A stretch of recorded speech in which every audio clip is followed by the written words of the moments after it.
Britain is the first of Israel's main allies to suspend some weapons exports over concerns about Israel's conduct of the war in Gaza.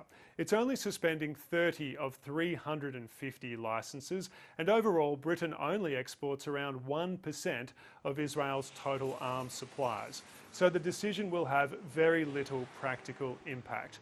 But it could be symbolically significant, and it signals that Israel's allies want to see better compliance with international humanitarian law.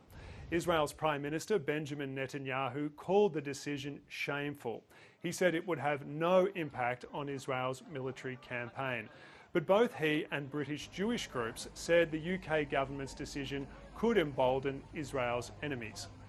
The British government said it based its decision on legal advice that found some of its exports could be used in breach of international humanitarian law.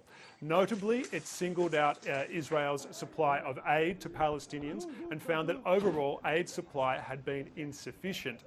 It said that Israel had failed to fulfil its legal duty, that Israel, to the fullest extent possible, ensured there were enough supplies for Palestinians in Gaza to survive. It also said it was likely there had been mistreatment of Palestinians detained by Israel. Nevertheless, the UK will continue to supply parts for the F-35 fighter jet, which Israel has been using to bomb Gaza.